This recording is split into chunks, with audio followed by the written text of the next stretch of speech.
The buzzing sound of fluorescent lights hummed softly in the office as Matt shuffled papers on his desk. His eyes were tired, scanning the spreadsheets for the 5th time that morning. It wasn't just another workday, it was survival. For the past 6 months, he had been walking on eggshells, knowing his job hung by a thread. The company, once a small family-run business, had been bought out by Apex Enterprises, a faceless corporation that prided itself on streamlining inefficiencies. That corporate speak translated into mass layoffs and brutal micromanagement. Matt's department had already lost 3 people, and the rest of the team knew they were next. Matt had been the finance manager at Harbor & Sons for nearly 10 years. The company felt like a second family. They had taken a chance on him when he was fresh out of college, desperate for a job after his father passed away and left his family in financial ruin. Over the years, Matt had built not just a career but a sense of loyalty to the place. But Apex's arrival wiped all of that away. The new leadership didn't care about loyalty. They cared about numbers. And the worst part? The hatchet man tasked with optimizing the workforce was someone Matt had once called a friend. Blake Walters was a name Matt hadn't heard in over a decade. They had gone to college together, shared classes, and even roomed together for 2 semesters. Back then, Blake had been ambitious, almost ruthlessly so, but Matt thought he had a good heart under his cutthroat demeanor. It turned out Matt had been wrong. Blake had risen through the ranks of Apex Enterprises by being exactly what the company wanted, a shark. When Matt saw Blake walk into the office as the new regional director, his stomach churned. Blake didn't even acknowledge him. He just called a meeting and started outlining the efficiency initiatives that would gut the company. Now, 6 months later, Matt felt like he was in a pressure cooker. Blake seemed to have made it his personal mission to scrutinize Matt's work. Every email was dissected, every report was picked apart, and every small error was amplified. Matt's once manageable workload had ballooned, with deadlines so tight they felt impossible. It wasn't just stressful, it was humiliating. Blake would send passive-aggressive emails CCing the entire management team, pointing out areas for improvement in Matt's work. It was clear to everyone that Matt was being targeted. The final blow came that Thursday morning. Matt had barely sat down at his desk when Blake appeared in his cubicle doorway, a smug grin on his face. "Matt, can I see you in my office?" Blake's tone was casual, but Matt knew better. Nothing good ever came from those words. Matt followed Blake down the hall, his heart pounding. The office was cold, sterile, completely devoid of the warmth that had once defined the company. Blake sat down behind his large, imposing desk and gestured for Matt to take the seat opposite him. "I'll get straight to the point," Blake said, leaning back in his chair. "We're making some changes to the organizational structure. Your position is being eliminated." Matt froze. The words hit him like a punch to the gut. "Eliminated?" he echoed, his voice cracking. Blake's grin widened slightly, as if he was enjoying the moment. "It's nothing personal, Matt. Just business. The company needs to evolve, and unfortunately, that means cutting costs. You'll receive a severance package, of course. 2 months' pay. 2 months." Matt had spent a decade building his career, and now it was being erased in exchange for 2 months of financial breadcrumbs. His hands clenched into fists under the desk, but he forced himself to stay calm. "I see," Matt said, his voice barely above a whisper. Blake leaned forward, clasping his hands together. "Listen, Matt. You're a smart guy. I'm sure you'll land on your feet. But between us, you should have seen this coming. The writing's been on the wall for months. If I were you, I'd have started looking for other opportunities a long time ago." The condescension in Blake's voice was unbearable. Matt stood up, his body trembling with anger. "Thanks for the advice," he said through gritted teeth. Blake didn't bother to look up as Matt walked out of the office. By the time he reached his desk, his vision was blurred with tears. He had a mortgage, student loans, and a wife who was 7 months pregnant with their first child. How was he supposed to tell her he'd been fired? As he packed up his belongings, Matt's co-workers avoided eye contact. Everyone knew what had happened, but no one wanted to risk Blake's wrath by showing sympathy. By the time Matt walked out of the building for the last time, he felt like a ghost, completely invisible to the people he had once called his work family. The drive home was a blur. When he walked through the front door of his modest 2-bedroom house, his wife, Emma, was sitting on the couch, rubbing her swollen belly. She looked up and immediately knew something was wrong. "Matt, what happened?" she asked, her voice filled with concern. Matt sank into the couch beside her, burying his face in his hands. "I got fired," he said, his voice breaking. Emma's face paled. "What? Why? You've been working so hard." "It doesn't matter," Matt said bitterly. "Blake made up his mind months ago. He just needed an excuse to pull the trigger." Emma wrapped her arms around him, her eyes glistening with tears. "We'll figure it out," she said softly. "We always do." But Matt wasn't so sure. As he lay awake that night, staring at the ceiling, a dark thought crept into his mind. Blake had taken everything from him, his job, his dignity, his sense of security. And for what? So he could look good to his bosses at Apex?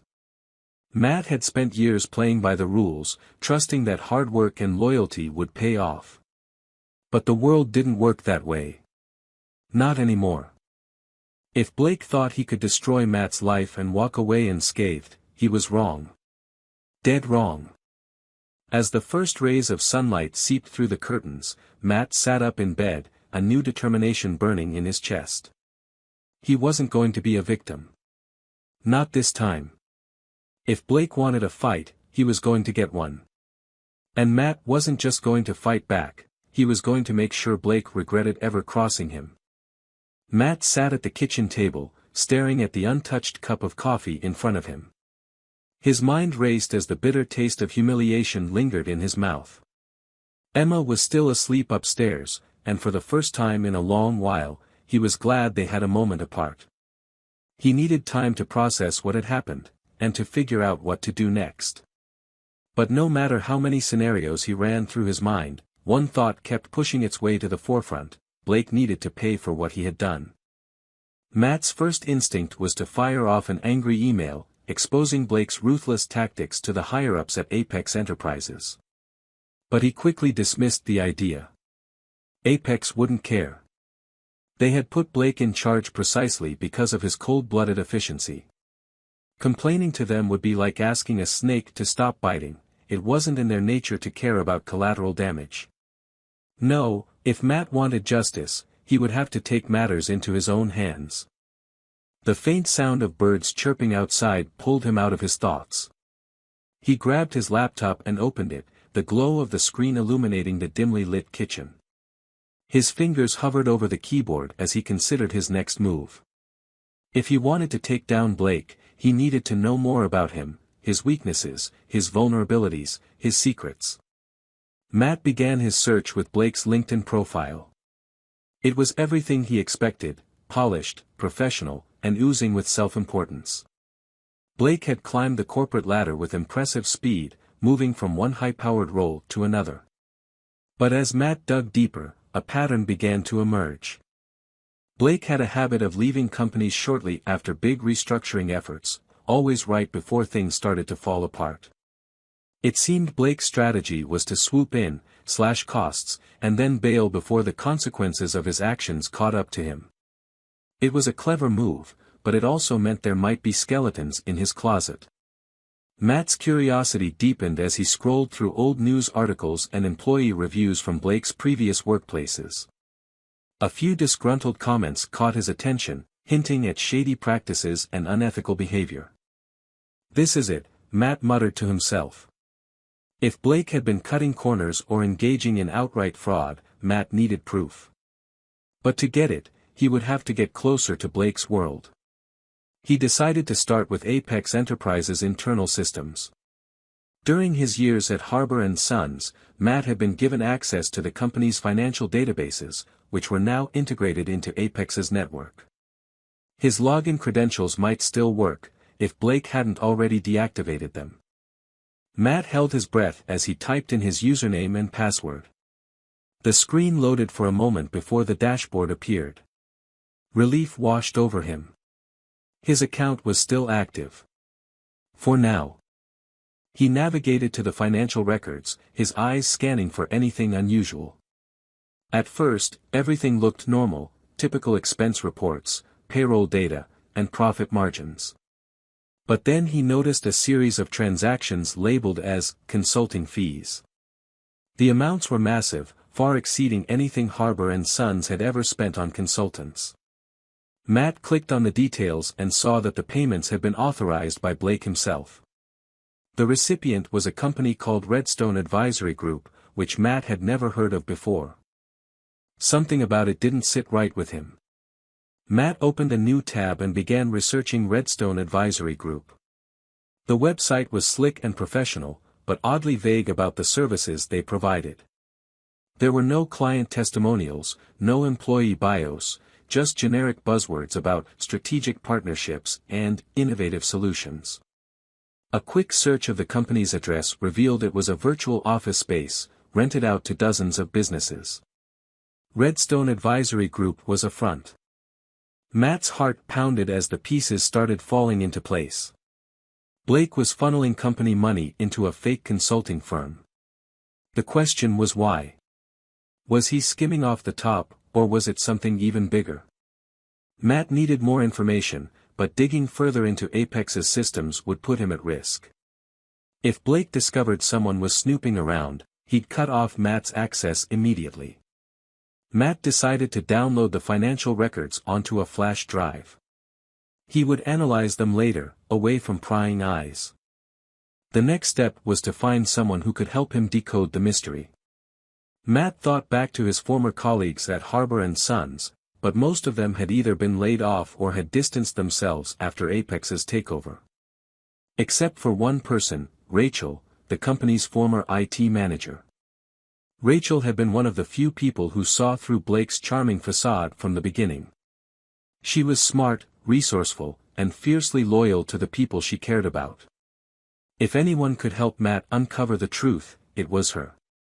Matt grabbed his phone and dialed her number. It rang a few times before she picked up. Matt? Rachel's voice was cautious but warm. Is everything okay? I heard about what happened. Yeah, I'm managing, Matt said, his voice strained. Listen, I need your help. It's about Blake. There was a pause on the other end of the line. What's he done now? Matt hesitated for a moment before explaining everything, the consulting fees, the suspicious transactions, and his theory that Blake was embezzling money. By the time he finished, Rachel's tone had shifted from sympathetic to determined. Send me everything you've got, she said. If there's dirt on Blake, I'll find it. Matt felt a glimmer of hope for the first time in days. Thanks, Rachel. I owe you. You don't owe me anything, she said firmly. But if we're going to do this, we need to be careful. Blake isn't the type to go down without a fight. Matt nodded, even though she couldn't see him. I know. That's why I'm counting on you. After hanging up, Matt sent Rachel the files and waited anxiously for her to respond. Hours passed, and the longer he waited, the more his paranoia grew. What if Blake found out what he was doing? What if Rachel couldn't find anything? What if this was all for nothing? Finally, his phone buzzed with a text message, got something. Call me. Matt didn't hesitate. Rachel picked up on the first ring. You were right, she said, her voice tinged with both excitement and concern.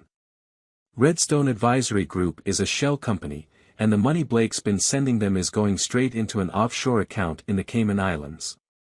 But that's not all. Matt gripped the phone tighter. What else?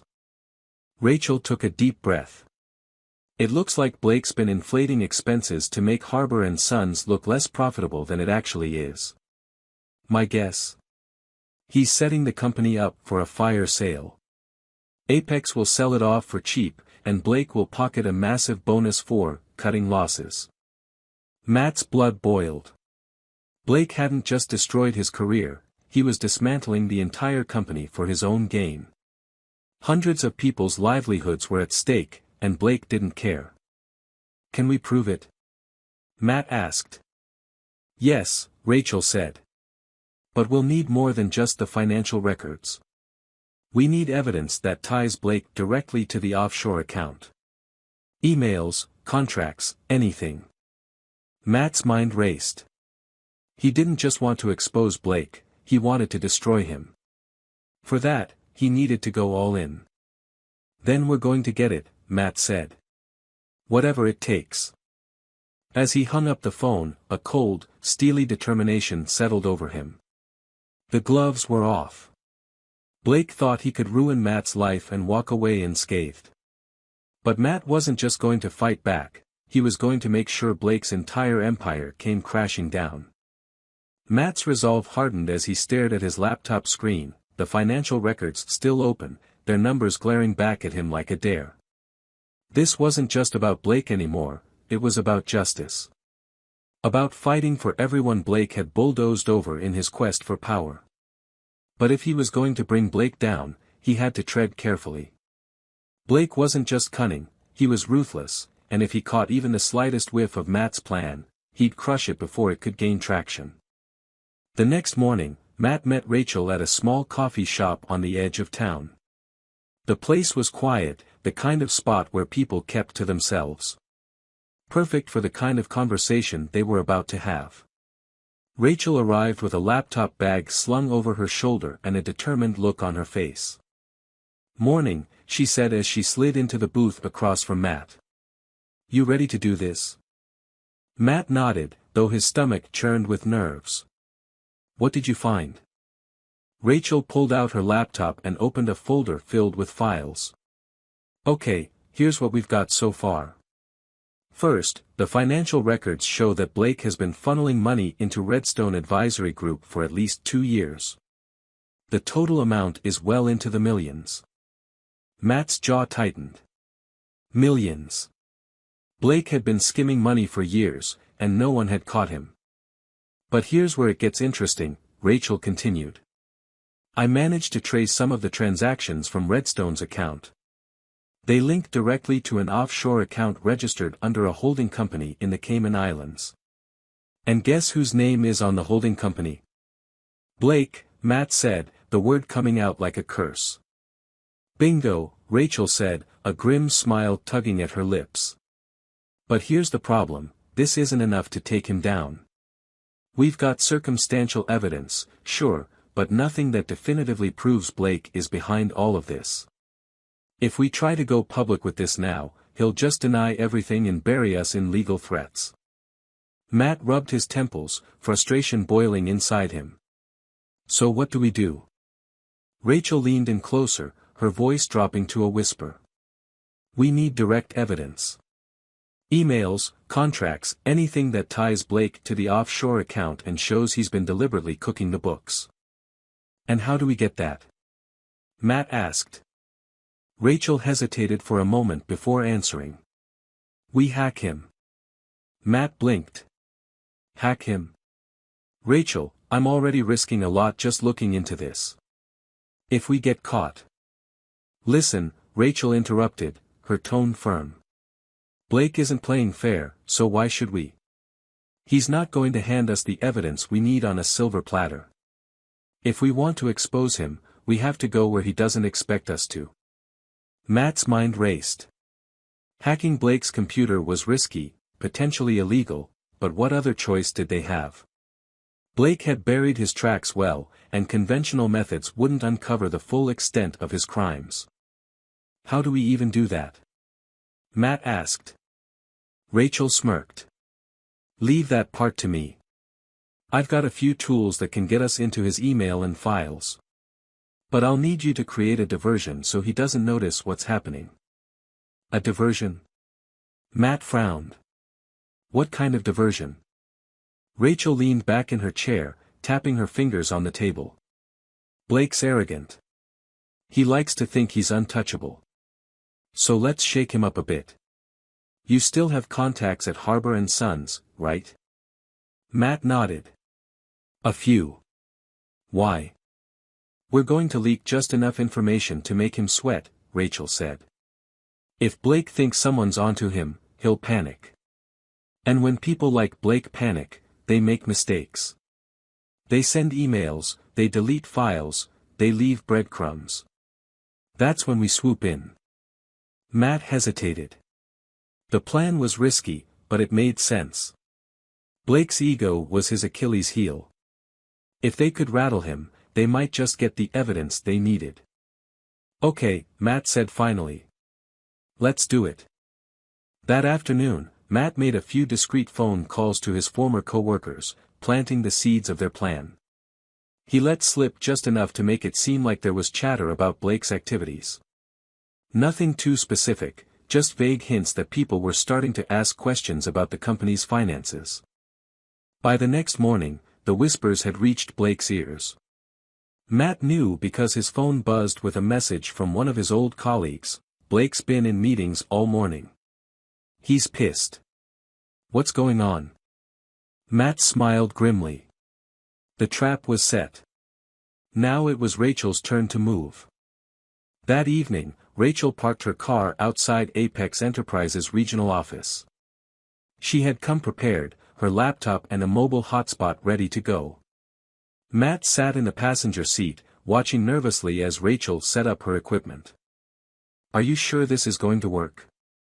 Matt asked. Rachel didn't look up. Trust me. Blake's not as smart as he thinks he is. Most corporate guys don't bother with real cybersecurity, they think their IT department will handle everything for them. It'll take me a few hours, but I'll get in. Matt nodded, though his palms were slick with sweat. The thought of hacking into Blake's files made his stomach churn, but he pushed the feeling aside. This wasn't just about revenge anymore. This was about saving the people Blake was trying to ruin. Rachel typed furiously, her eyes glued to the screen. The car was silent except for the soft click of her keyboard. Matt watched as lines of code filled the screen, each one bringing them closer to the truth. Got it, Rachel said suddenly, a triumphant grin spreading across her face. Matt leaned forward. You're in. I'm in, Rachel confirmed. And it looks like Blake's been busy. His inbox is full of emails about Redstone Advisory Group and the consulting fees. There are contracts, invoices, and even a few messages that straight up mention the offshore account. Matt's heart raced. This is it. This is what we need. Rachel nodded, but her expression was serious. It's a start. But we need to move fast. If Blake gets wind of this, he'll wipe everything. She began downloading the files onto an encrypted drive, her fingers moving with practiced precision. As the progress bar filled, Matt's phone buzzed with a text. It was from Emma. Are you okay? You've been gone a while. Matt's stomach tightened with guilt. He had told Emma he was meeting Rachel to talk about job prospects, but he hadn't mentioned anything about their plan to take down Blake. She had enough to worry about with the baby on the way. He quickly typed a response, I'm fine. Be home soon.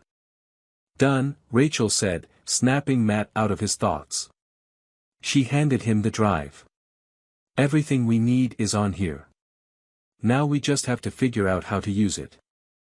Matt stared at the drive in his hand, a mix of relief and dread washing over him. They had the evidence, but the fight wasn't over yet.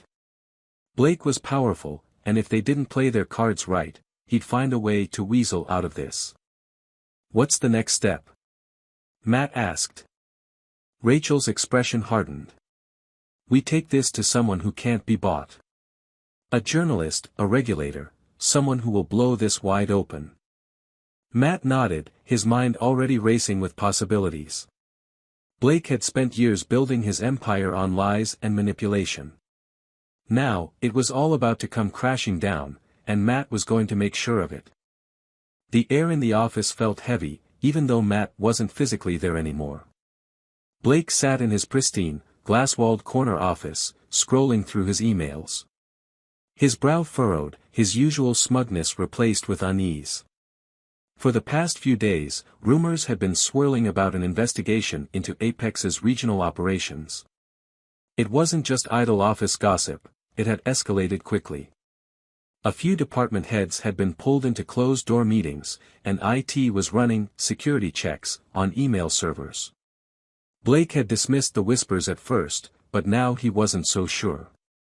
He clicked on another email. This one was from the company's legal team, requesting his attendance at a confidential compliance review. His stomach churned. Someone was poking around in his business, and he didn't like it.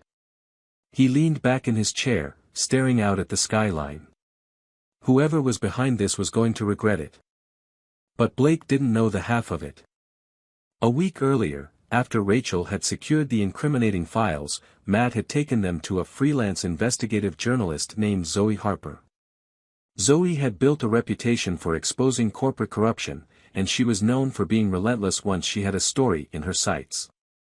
When Matt slid the encrypted drive across the table to her in a dimly lit diner, she barely blinked before saying, "Let's bring this bastard down."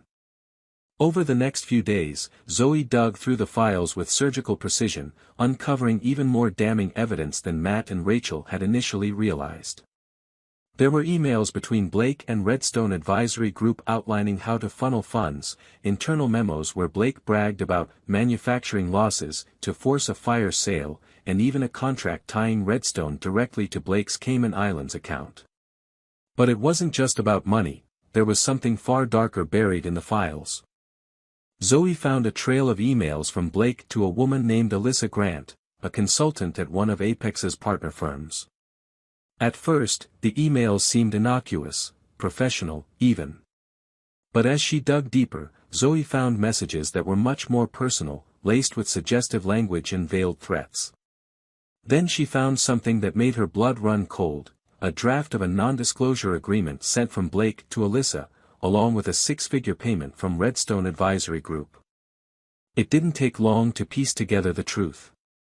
Blake had been using his power to manipulate and silence Alyssa after she threatened to expose his fraudulent schemes, and worse, his predatory behavior toward her. The NDA was meant to bury everything. Alyssa had disappeared from her role shortly after signing it, leaving no trace of her allegations.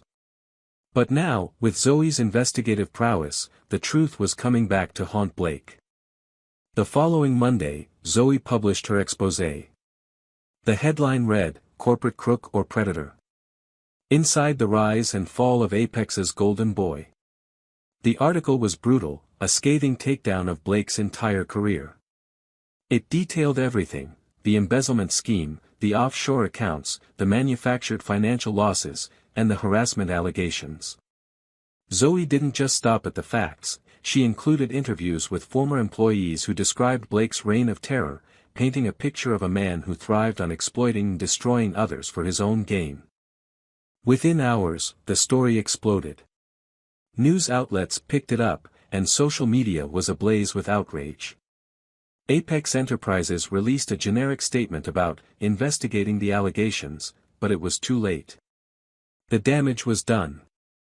Blake's phone buzzed non-stop as he sat in his office, each notification making his anxiety spike higher.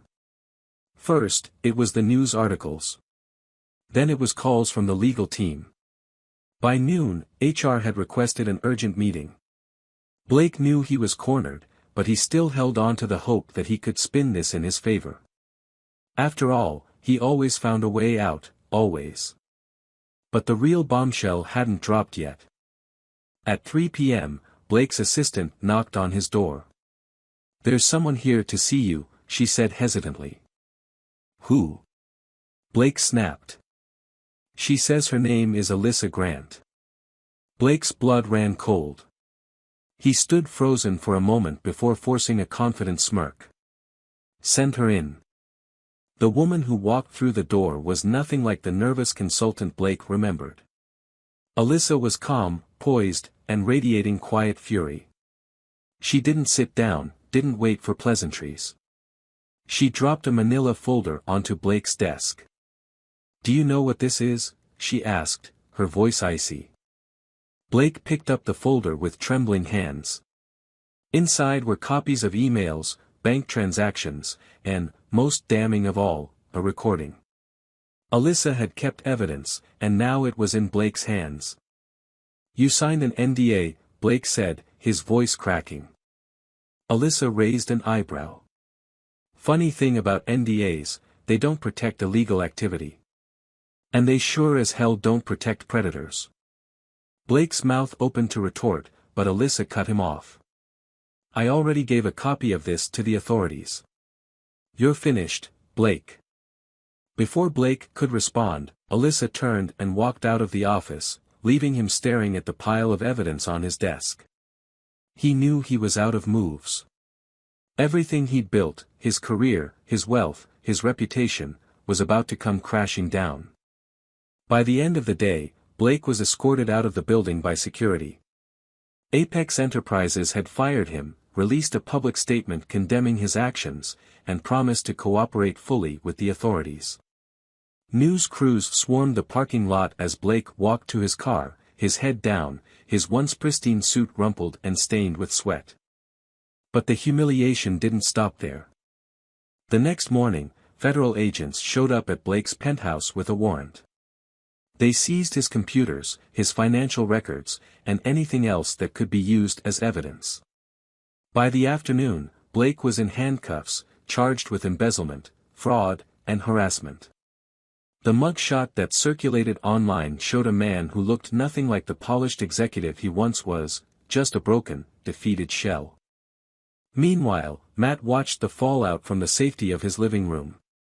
The news anchors couldn't get enough of the story, dissecting every detail of Blake's downfall. Rachel and Zoe had done their part, and now the world knew the truth. Matt felt a deep sense of satisfaction, not just for himself, but for everyone Blake had wronged. But the biggest surprise came later that evening. Matt's phone buzzed with an email notification. It was from Alyssa Grant. Subject: "Thank you." Message: "Matt.